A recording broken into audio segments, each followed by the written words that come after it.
نہیں ہے اولنا محمد آخرنا محمد اوسطنا محمد کلنا محمد. صلوات پڑھے محمد وعلی محمد.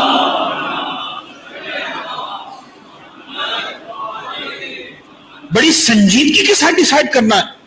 اور اگر آپ مجھ سے پوچھیں بہت اسٹرانگ ریفرنس ہے اس کے لیے. جو جملے بول رہا ہوں ایک ایک لفظ ذمہ داری کے ساتھ بول رہا ہوں, آسان نہیں ہے. اب جو اصل تلوار اٹھانی ہے وہ کسی اور کو نہیں اٹھانی, وہ صرف اور صرف میرے 12ویں امام کو اٹھانی ہے. 12ویں امام کو اٹھانی ہے. یملأ الارض قسطا وعدلا بعدما ملئت ظلما وجورا.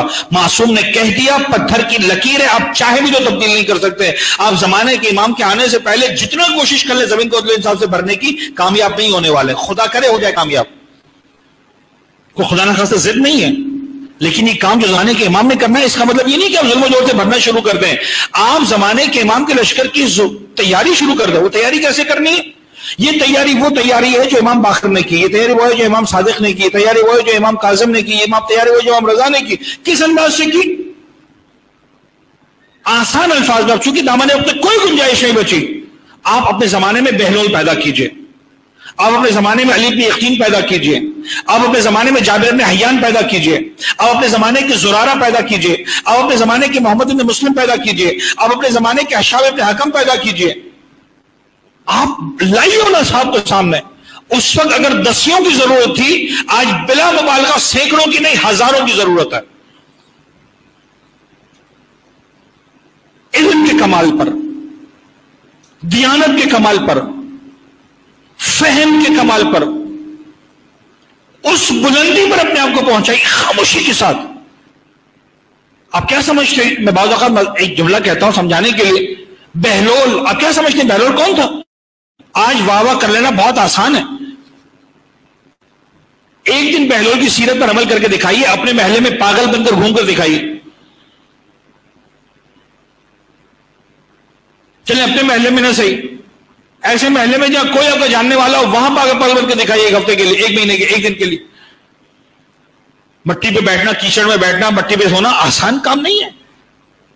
اور بہلول کے لیول کا آدمی. چلے جملہ اور کہہ دوں باتوں باتوں میں, پاگل پن میں گورنر ہاؤس کے اندر داخل ہو کے دکھائیے. پاگل ہوتے ہوتے گورنر کی سیٹ پر بیٹھ کر دکھائیے. پریزیڈنٹ تو بہت دور کی بات, پرائم منسٹر تو بہت دور کی بات. آپ کیا سمجھتے ہیں کوئی ہر پاگل جو ہے وہ ہارون رشید کے دربار میں پہنچ سکتا تھا, ہارون کی سیٹ پر بیٹھ سکتا تھا؟ کہ اتنا کھلا کھاتا لگا ہوا تھا بنو عباس کی حکومت کا بغداد کے اندر. بہلول اس لیول کا آدمی تھا, سارے درباروں کو بتاتا یہ بہلول آ رہا ہے, یہ عام پاگل نہیں ہے, اس کو ہم روک نہیں سکتے دربار میں آنے سے. اس لیے بہلول اس قابل تھا کہ ہارون کی سیٹ پر جا کر بیٹھ گیا. آج میں اور آپ قصہ پڑھتے ہیں, واہ بھی کر لیتے ہیں, نعرے بھی لگا لیتے ہیں کہ بہلول جا کر ہارون کی سیٹ پر بیٹھ گیا. غلاموں نے بڑی اس کی کٹ لگائی, بڑی مار لگائی. اب رو رہا ہے. جب ہارون آیا, ہارون نے کہا بہلول کیوں رو رہے ہو؟ مار پڑی اس لیے رو رہے ہو؟ کہا نہیں. پھر کہا اپنے حال پر نہیں, تیرے حال پر رو رہا ہوں. کیوں میرے حال پہ رو رہے ہو بھائی؟ کہا اس سیٹ پر میں 2 منٹ بیٹھا, اتنی مار پڑی, تو ساری زندگی بیٹھا, کتنی مار پڑے گی تجھے؟ اب آپ خوش ہو گئے نا فوراً. پنجاب کا مجمع ہوتا ہے 4 نعرے لگ چکے ہوتے ابھی تک.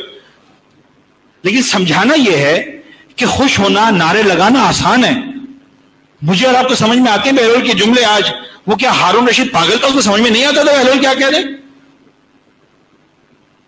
میں اور آپ سمجھدار ہیں, بہلول پاگل ہے, سوری ہارون پاگل ہے. جانتا تھا یہ آل محمد کا دیوانہ ہے. امام کا انداز تھا, پتا تھا یہ کروں گا تو جان بخشی رہے گی. تقیہ اس کو کہتے ہیں, اور تقیہ کو برا کہنا ہے تو سب سے پہلے جاؤ جا کر بہلول کو گالی دو. آسان نہیں اس دور میں جینا. ائمہ طاہرین نے ہمیں بتایا ہے فتنے کے دور میں تمہارا کمال یہ نہیں ہے کہ تم ایگریسو ہو کر آ گیا ہو, تمہارا کمال یہ ہے کہ تم